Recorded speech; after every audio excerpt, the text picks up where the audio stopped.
Good morning बच्चों। आज हम कक्षा 8वीं विषय विज्ञान में हम लोग चैप्टर 14 पढ़ेंगे, घर्षण। ठीक है, तो देखते हैं घर्षण क्या है। तो गाड़ियों की गति को धीमा करने, है ना, या रोकने के लिए आपने वाहन चालक को ब्रेक लगाते देखा है ना। आप भी ब्रेक लगाकर साइकिल की गति को धीमा करते हैं। क्या आपने कभी सोचा है कि ब्रेक लगाने से वाहन की गति धीमी क्यों हो जाती है? केवल वाहन ही नहीं, कोई भी वस्तु जो किसी अन्य वस्तु की पृष्ठ पर गति कर रही होती है, उस पर बाह्य बल न भी लगाया जाए तब भी क्या होता है, धीरे धीरे उसकी गति क्या हो जाती है, धीमी हो जाती है तथा कुछ समय बाद वह रुक जाती है। जैसे फर्श पर लुढ़कती गेंद कुछ समय बाद रुक जाती है। जब हम गीले व चिकने फर्श पर चलते हैं तो हमें कठिनाई होती है ना। देखे होगे आप लोग, हमेशा जब हम लोग वाहन में चलते रहते हैं, साइकिल चलाते रहते हैं, तो कभी कभी क्या होता है, भीड़ हो जाता है या सामने कुछ आ जाता है, तो हम लोग क्या करते हैं, ब्रेक लगाते हैं। ब्रेक लगाने से होता है झट से रुकते हैं, है ना। वो क्या कहलाता है, घर्षण। क्या कहलाता है, घर्षण। और जब हम जमीन पर बॉल या गेंद को फेंकेंगे तो धीरे धीरे धीरे धीरे वो लुढ़कते लुढ़कते क्या करेगा, अपनी धीरे से वो क्या करेगा, रुक जाएगा, है ना। तो क्या आप जानते हैं इन सब घटनाओं के पीछे क्या कारण है? तो क्या है, वो घर्षण बल है। इस सब के पीछे क्या है, घर्षण बल है। तो क्रियाकलाप एक देखते हैं हम लोग यहाँ पे कि आवश्यक सामग्री मेज और पुस्तक आदि। ठीक है, यहाँ पे देख रहे हैं ये मेज है आपका, है ना, और ये पुस्तक आपका। ठीक है, तो मेज पर रखी किसी पुस्तक को क्या करें, धीरे से धकेलिए, है ना। जहाँ यहाँ पे किया जा रहा है, देखो प्रयोग, धीरे से धकेलिए, तो आप देखेंगे कि वह कुछ दूर चलकर रुक जाती है ना। अब विपरीत दिशा से पुस्तक पर बल लगाइए, जैसे 14.1, है ना। क्या इस बार भी पुस्तक रुक जाती है? क्या पुस्तक की गति को रोकने के लिए उस पर कोई बल लग रहा है? वह बल जो गति के लिए लगाए गए बल का विरोध करता है, घर्षण बल कहलाता है। ठीक है, इस प्रकार हम देखते हैं कि यदि बल दाएं दिशा में लगाया जाए तो घर्षण बाईं दिशा में कार्य करता है, तथा यदि बल बाईं दिशा में लगाया जाए तो घर्षण क्या करता है, दाईं दिशा में। ठीक है, दोनों ही स्थितियों में क्या होता है, घर्षण पुस्तक की गति का विरोध करता है। अतः घर्षण बल सदैव ही लगाए गए बल का क्या करता है, वो विरोध करता है। और उपरोक्त क्रियाकलापों में घर्षण बल पुस्तक तथा मेज के पृष्ठों के मध्य वो क्या करता है, कार्य करता है। ठीक है, सोचिए कि क्या घर्षण बल चिकनी तथा खुरदुरी सभी सतहों पर समान लगता है या इसमें क्या कोई भिन्नता होती है? तो देखते हैं कि क्या घर्षण बल संपर्क बल है। तो क्रियाकलाप 1 में जब हम पुस्तक को धकेलते हैं तो हमारे शरीर की जो मांसपेशियों द्वारा बल लगाया जाता है, यह बल पेशीय बल कहलाता है। क्या कहलाता है, वो पेशीय बल कहलाएगा, है ना। हमारे जो शरीर के मांसपेशी द्वारा जब हम उसको धकेलेंगे तो वो क्या कहलाएगा, पेशीय बल। और पेशीय बल तभी लगाया जा सकता है जब पेशियां किसी वस्तु के संपर्क में हो, इसलिए इसे संपर्क बल भी कहते हैं। इसी तरह पुस्तक तथा मेज के पृष्ठों के मध्य लगा घर्षण बल भी क्या कहलाएगा, वो संपर्क बल है। कुछ बल असंपर्क बल भी होते हैं, जैसे किसी चुंबक द्वारा लोहे के टुकड़े पर लगाया गया चुंबकीय बल, एक आवेशित वस्तु द्वारा किसी दूसरी आवेशित अथवा अनावेशित वस्तु पर लगाया गया स्थिर विद्युत बल, तथा पृथ्वी के द्वारा वस्तुओं पर लगाया जाने वाला आकर्षण बल, जिसको गुरुत्व बल। ये सभी बल क्या करते हैं, असंपर्क बल है, क्योंकि यहाँ संपर्क में आए बिना ही बल क्या करता है, लगता है। देखो 14.2 में कि घर्षण को प्रभावित करने वाले कारक क्या क्या हैं। तो हम देखते हैं यहाँ पे कि आइए इसे समझने के लिए हम एक क्रियाकलाप करते हैं। तो क्रियाकलाप यहाँ 2 देखना कि आवश्यक सामग्री यहाँ पे क्या क्या लगेगी। तो लकड़ी का पटिया ले लीजिए, ईंट ले लीजिए, पेंसिल लीजिए, सेल और कपड़ा, रेत। ठीक है, देखो यहाँ एक लड़की करके देख रही है ना। तो देखिए, किसी चिकने फर्श पर अथवा किसी मेज पर ईंट अथवा पुस्तकों के सहारे लकड़ी का पटिया रख कर एक आनत तल बनाइए, है ना। देख रहे हो वहाँ पे, ठीक है। आनत तल के किसी बिंदु ए पर पेन से कोई चिन्ह अंकित कीजिए। अब किसी पेंसिल सेल को इस बिंदु से नीचे लुढ़कने दीजिए, है ना, लुढ़कने दीजिए। और चित्र 14.2 का रुकने के पूर्व यह मेज पर कितनी दूरी तय करता है, इस दूरी को नोट कीजिए। और अब मेज पर कोई कपड़ा बिछा दीजिए। यह सुनिश्चित कीजिए कि कपड़े में सिलवट ना हो। अब पेंसिल सेल को पुनः बिंदु ए से क्या करें, नीचे लुढ़काइए, है ना। देख रहे हो यहाँ पे चित्र क तथा ख पेंसिल सेल विभिन्न पृष्ठों पर भिन्न भिन्न दूरी क्या करता है, ये तय करता है। ठीक है, आप लोग भी इसको प्रयोग करके देखना। ठीक है,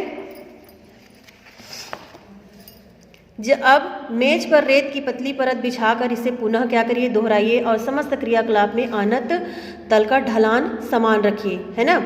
क्या प्रत्येक स्थिति में पेंसिल सेल द्वारा तय की गई दूरी समान है? किस स्थिति में पेंसिल सेल द्वारा तय की गई दूरी सबसे कम है? सोचिए, पेंसिल सेल द्वारा हर बार तय की गई दूरियां अलग अलग क्यों है? ठीक है, तो पेंसिल सेल द्वारा चली गई दूरी उस पृष्ठ की प्रकृति पर निर्भर करती है जिस पर वह क्या करता है, चलता है ना। पेंसिल सेल के पृष्ठ का चिकनापन भी चली गई दूरी को क्या करता है, वो प्रभावित करता है। इसके लिए आप पेंसिल सेल के पृष्ठ पर रेतमाल पेपर क्या करें, रेतमाल, है ना, रेतमाल पेपर लपेट कर भी लुढ़का कर देख सकते हैं। घर्षण संपर्क में आने वाले दो पृष्ठों की अनियमितताओं के कारण होता है। दोनों पृष्ठों की अनियमितताएं एक दूसरे के भीतर धंस जाती हैं। जब हम एक पृष्ठ पर दूसरे पृष्ठ को गति कराने का प्रयास करते हैं तो हमें इस अंतःबंधन पर पार पाने के लिए क्या करते हैं, कुछ बल लगाना पड़ता है। क्या करना पड़ता है, कुछ बल लगाना पड़ता है। और खुरदुरे तथा चिकने दोनों प्रकार के पृष्ठों पर सूक्ष्म अनियमितताएं होती है। और ऐसे पृष्ठ जो देखने में बहुत चिकने लगते हैं उनमें भी बहुत सारी क्या होती है, सूक्ष्म अनियमितताएं क्या होती हैं। जैसे चित्र 14.3 में देख रहे हो आप लोग, है ना, देख रहे हो यहाँ पे पृष्ठीय अनियमितताएं हैं यहाँ पे, ठीक है। तो किंतु खुरदुरे पृष्ठ पर ये मेज के खुरदुरे पृष्ठ पर ये अनियमितताएं अधिक होती हैं। अब आप समझ गए होंगे कि रेत पर पेंसिल सेल सबसे कम दूरी तथा मेज के चिकने तल पर सबसे अधिक दूरी क्यों तय करता है। हम जानते हैं कि दो पृष्ठों के बीच अनियमितताओं के अंतःबंधन के कारण घर्षण होता है और यदि पृष्ठों को बलपूर्वक दबाया जाता है तो घर्षण में क्या होती है, वृद्धि हो जाती है। इसका अनुभव जब किसी चटाई पर कोई व्यक्ति नहीं बैठा हो तब क्या करें, खींच करता था। जब कोई व्यक्ति उस पर बैठा हो तब क्या करें, यहाँ पे इसको खींचकर किया जा सकता है, ठीक है, बलपूर्वक इसको क्या करते हैं, दबाया जा सकता है। तो सोचिए, किसी भी भारी बक्से को क्या करेंगे, विराम अवस्था से गतिशील करना आसान होगा या किसी गतिशील भारी बॉक्स को उसी दिशा में सरकाना। किसी रुकी हुई वस्तु को विराम से गति प्रारंभ करने की स्थिति में क्या करते हैं, लाने के लिए घर्षण पार करने के लिए वस्तु पर क्या करते हैं, लगाया जाने वाला बल क्या कहलाएगा, उसका स्थैतिक घर्षण की माप होती है। और इसके विपरीत किसी गतिशील वस्तु को उसी चाल से गतिशील रखने के लिए आवश्यक बल उसके सर्पी घर्षण की माप होती है ना। अगर हम देखो कोई चटाई में बैठा है तो चटाई में बैठे हुए व्यक्ति को जब हम खींचते हैं तो उसमें बल लगता है कि नहीं लगता है ना। तो जब कोई बॉक्स सरकने लगता है तब उसके पृष्ठ के संपर्क बिंदुओं को क्या करते हैं, उतना समय नहीं मिल पाता है कि वे फर्श के संपर्क बिंदुओं पर क्या करें, धंस सके, है ना। अतः सर्पी घर्षण स्थैतिक घर्षण से कुछ कम होता है। इसीलिए किसी भी भारी बॉक्स को विराम अवस्था से गतिशील करना कठिन तथा किसी गतिशील भारी बॉक्स को उसी दिशा में सरकाना क्या हो जाता है, उसका सरल होता है ना। अब यहाँ पे देखो कोई क्वेश्चन है कि केले के छिलके पर पैर पड़ने से हम क्यों फिसल जाते हैं, खिलाड़ी किलदार जूते क्यों पहनते हैं, है ना। ठीक है, अब हम यहाँ पे देखते हैं कि घर्षण हानिकारक किंतु आवश्यक क्यों है। तो सोचिए कि कांच के गिलास या कुल्हड़ में से किसी पकड़े रखना आसान है। स्पष्ट है कि कांच का गिलास चिकना तथा कुल्हड़ खुरदरा होता है ना। मिट्टी का कुल्हड़ देखे होंगे जिसमें चाय पीते हैं लोग, है ना। इसलिए कांच का गिलास फिसलता है और कुल्हड़ नहीं। अतः कांच गिलास की तुलना में कुल्हड़ को पकड़ना क्या होगा, आसान होगा। यदि कांच के गिलास पर तेल लगा दिया जाए तो उसे पकड़ना आसान होगा या और कठिन, बहुत ही ज़्यादा क्या हो जाएगा, वहाँ पे कठिन हो जाएगा। क्योंकि हाथ में जब तेल लगा रहेगा और हम कांच गिलास को छुएंगे तो वो क्या हो जाएगा, फिसल कर वो टूट जाएगा, है ना। कल्पना कीजिए कि घर्षण ना हो तो क्या होगा। क्या वाहन सड़क पर चल सकेंगे। यदि सड़क तथा वाहन के टायरों के बीच घर्षण नहीं हो तो वाहनों की गति आरंभ नहीं की जा सकती है, ना ही उन्हें रोका जा सकता और ना ही उनकी दिशा को परिवर्तित की जा सकती है ना। यदि घर्षण नहीं होता तो क्या आप पेन अथवा पेंसिल से कॉपी पर लिख सकते, नहीं ना। घर्षण के कारण ही हम चौक से ब्लैक बोर्ड पर लिख पाते हैं। जब हम ब्लैक बोर्ड पर चौक से लिखते हैं तो ब्लैक बोर्ड का खुरदरा पृष्ठ रगड़ द्वारा क्या होता है, चौक के कुछ कणों को अलग कर देता है जो ब्लैक बोर्ड से चिपक जाते हैं और इस प्रकार ब्लैक बोर्ड पर लिखा हुआ दिखाई देता है। यदि घर्षण नहीं होता तो गतिशील वस्तु कभी नहीं रुकती, है ना। गतिशील मतलब चलती हुई वस्तु, ठीक है। हम दीवार में कील नहीं ठोक पाते अथवा धागे में गांठ नहीं बांध पाते। घर्षण के बिना इमारतों का निर्माण भी हम नहीं हो सकता था। इसके विपरीत घर्षण हानिकारक भी है ना। घर्षण हानिकारक भी, घर्षण के कारण वस्तुएं घिस जाती है, जैसे पेंच, बॉल बेयरिंग तथा जूतों के सोल, है ना। जैसे चप्पल देखे होंगे, चप्पल चलते चलते क्या कहते हैं, घिस जाते हैं। घिस जाने से चिकने पृष्ठ पर पड़ते हैं तो क्या होते हैं, फिसल जाते हैं। फिसलने से एक्सीडेंट भी हो जाते हैं, है ना। क्या घर्षण से ऊष्मा भी उत्पन्न हो सकती है?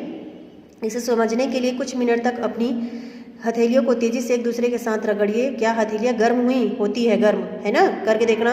अब आप जान गए हैं कि घर्षण से ऊष्मा भी उत्पन्न हो सकती है। जब आप माचिस की तीली को किसी खुरदरे पृष्ठ से रगड़ते हैं तो घर्षण से उत्पन्न ऊष्मा के कारण ही वह आग को क्या कर लेती है, पकड़ लेती है ना। इस प्रकार ऐसे बहुत से उदाहरण हैं जिनमें घर्षण द्वारा ऊष्मा उत्पन्न होती है। और वास्तव में जब हम किसी मशीन का उपयोग करते हैं तो घर्षण से उत्पन्न ऊष्मा के कारण अत्यधिक ऊर्जा को नष्ट हो जाती है ना। देखना, करके देखना, ठीक है। यहाँ से हम लोग कल पढ़ेंगे, ठीक है।